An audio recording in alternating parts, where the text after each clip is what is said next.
500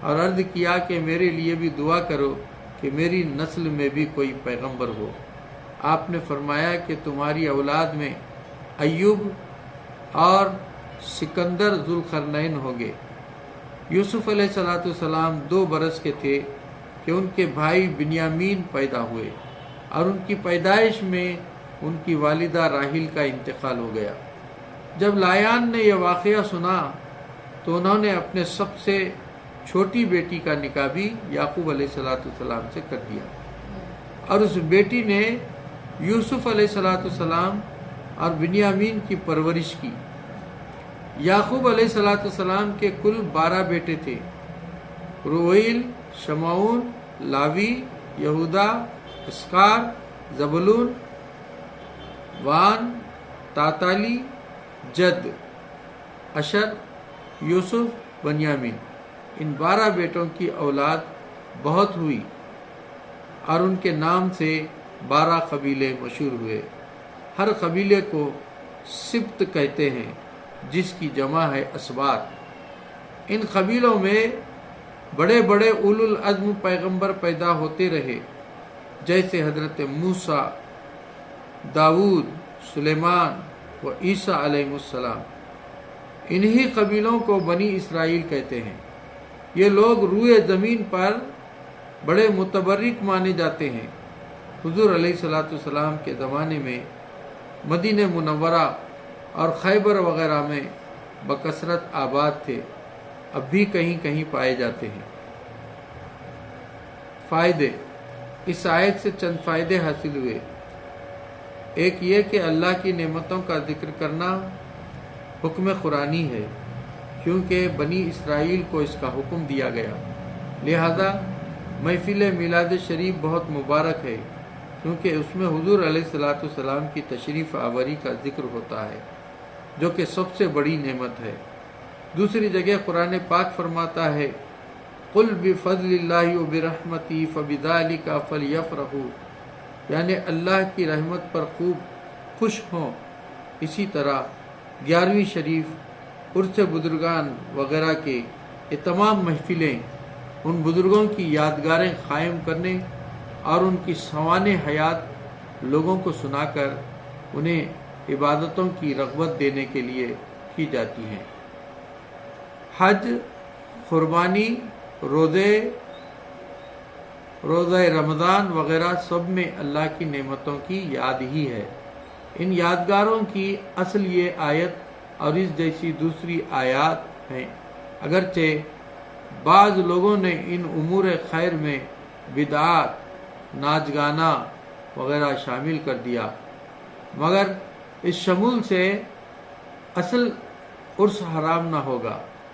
جیسے شادیوں میں باجا، گانا، بجانا شامل ہونے سے نکاح حرام نہیں، یا جیسے کعبہ معظمہ میں بت رکھ دیے گئے تھے تو کعبے کو نہیں ڈھایا گیا بلکہ بت نکال دیے گئے، ایسے ہی خدا موقع دے تو ان برائیوں کو دور کر دیا جائے گا۔ یادگاریں نہ مٹاؤ۔ مسجد میں کتا گھس جائے تو کتا نکالو، مسجد نہ گراؤ۔ دوسرا یہ کہ نعمت کا شکر اور وعدہ پورا کرنا بہت ضروری ہے۔ تیسرا یہ کہ مسلمانوں کو چاہیے کہ اللہ کے سوا کسی سے خوف نہ کریں۔ چوتھا یہ کہ امت محمد مصطفیٰ صلی اللہ علیہ وسلم بنی اسرائیل سے افضل ہیں، کیونکہ ان سے تو کہا گیا ہے کہ تم میری نعمتوں کو یاد کرو، اور ہم سے ارشاد ہوا اذکرونی اذکرکم، تاکہ ان کی نظر نعمت سے منعم کی طرف جائے اور ہماری نظر منعم سے نعمت کی طرف۔ پانچواں یہ کہ جس قدر زیادہ نعمت ہوگی اسی قدر نافرمانی کرنا زیادہ وبال بھی ہوگا۔ تفسیر صوفیانہ: رب تعالی نے ایمان فطری اور عقل سلیم، دلائل قوی سب کو عطا فرما کر بڑا احسان فرمایا، پھر پیغمبروں کو بھیج کر کتابیں اتار کر علماء و مشائخ کو قائم فرما کر ہم سے ایمان اور نیک اعمال کا عہد لیا اور اپنے فضل و کرم سے اپنے دیدار کا وعدہ فرمایا۔ ہماری طرف سے پہلا وفائے عہد کلمہ شہادت پڑھنا ہے اور رب کی طرف سے ہمارے جان و مال کا محفوظ فرمانا ہے۔ ہمارا آخری وفائے عہد دریائے توحید میں اس طرح غرق ہو جانا ہے کہ اپنی بھی خبر نہ رہے، لا الہ کی تلوار سے غیر اللہ کو قتل کر دینا اور الا اللہ میں فنا ہو کر باقی باللہ بن جانا، رب تعالیٰ کی طرف سے دائمی دیدار کا عطا ہونا، اس کے درمیان وفائے عہد کے صدہا درجات اور اس طرف سے عطا کے ہزارہا درکات ہیں۔ امام قشیری فرماتے ہیں اس سے مراد یہ ہے کہ اے بندو، تم دارالحجاب یعنی دنیا میں میرا عہد پورا کرو، میں دار قربت یعنی جنت میں تمہارا عہد پورا کروں گا۔ تم ہمیشہ ربی ربی کہہ کر میرا عہد پورا کرو، میں اس کے جواب میں عبدی عبدی کہہ کر اپنا عہد پورا کروں گا۔ تم دار الفراق میں میرا عہد پورا کرو کہ میرے سوا کسی کو مت ڈھونڈو، میں دار الوصال میں اپنا عہد پورا کروں گا کہ اپنے سوا اور کسی کی طرف نہ بھیجوں گا، تم میرے ہو جاؤ میں تمہارا ہو جاؤں گا۔ وآخر الدعوانا ان الحمد للہ رب العالمین۔